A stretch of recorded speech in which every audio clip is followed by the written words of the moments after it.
Hi, I'm Lesley from The Bag, and in today's video I'm going to be showing you 5 awesome iPad apps that you can be using in your classroom today. So let's get started. App number 1 is Padlet. A lot of you have probably already seen this or are already using it, but basically a Padlet is a digital brainstorming board.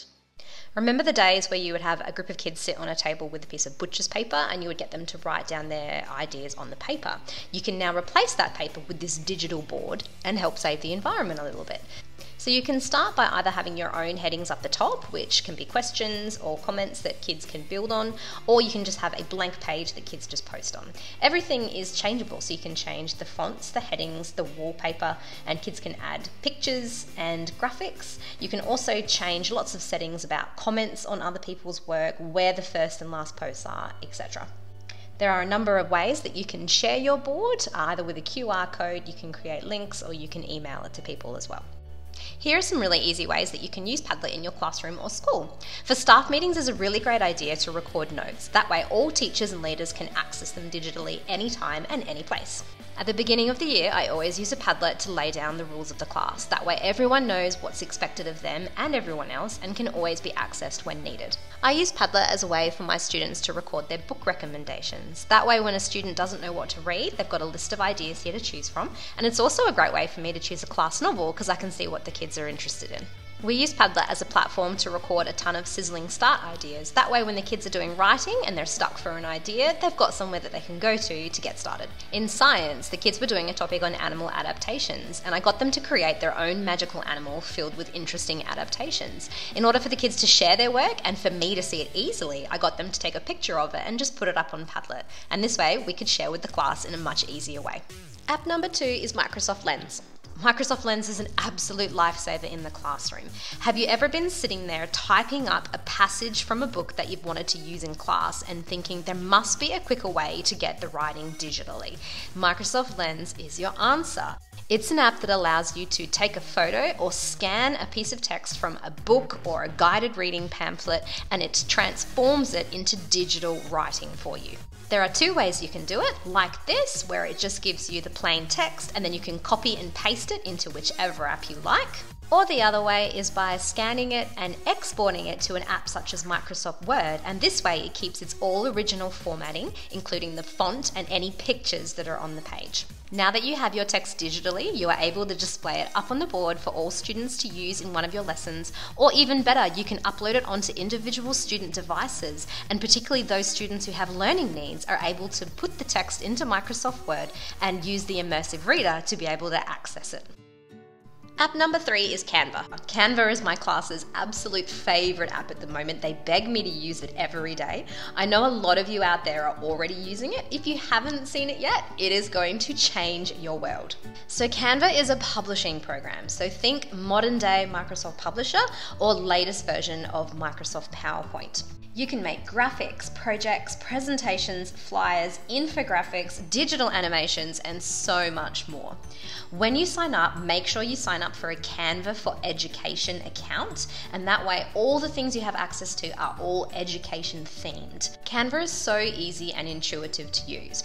Decide what you want to make, choose from the thousands of ready-made templates available for you, and then changing the features on the template are as easy as click, change, drag, delete. It's so simple. Once you've got your template, you can choose from a massive range of stickers, clip art, pictures. You can upload your own images, videos, and audio to use. You can add text with different fonts, colors, sizes, shapes, and so many more things. My class is using Canva to make oral presentations, infographics, and pictures to upload onto Seesaw as evidence of their learning.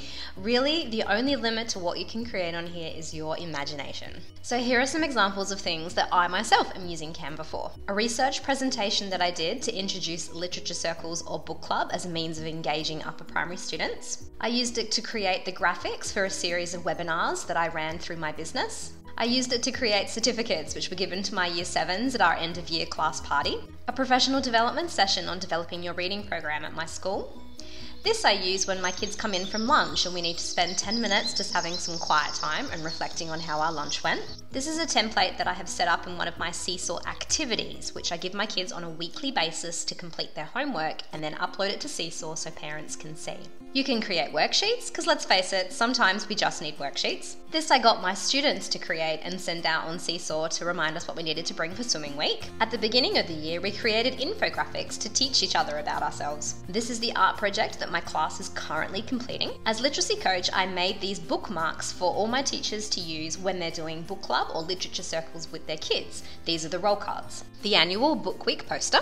The parents of your class are going to think you're very clever for sending home amazing digital graphics like this. And I use Canva to make all my graphics for my YouTube videos. App number 4 is Overlay Image and Pick Blender. This is another really simple but effective app, which allows kids to be able to superimpose their faces onto pictures. It's a really fun app that can add a really creative element to creative writing tasks, morning literacy tasks, and I found that it works really well when working with students with special needs, as they can superimpose their faces onto superheroes or favourite characters they have, and you can use those to create all their support resources that they use in the classroom. And app number 5 is Geoboard by MLC, or the Maths Learning Centre.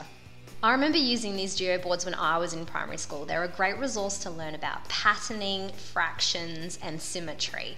But the problem is they're really hard to store, half the nails are always missing, and you never have enough rubber bands to go around, and often the kids just end up flicking them at each other. So here is a digital app that you can use to get the same learning outcomes, but in a much more convenient and easy manner. And then kids can learn about area and perimeter, location, reflection, rotation, and so much more. Plus they make for a great picture to screenshot and upload onto Seesaw. So that was 5 of my absolute favourite apps to be using in the classroom. If you really liked these apps, give me some comments down below of how you use them, and watch out for my next video of my next 5 top apps to be using in your classroom. If you really liked this video, please make sure to give me a thumbs up. Please make sure to subscribe, and please feel free to share my videos with all of your teacher friends. Thank you so much for watching, and have an awesome day.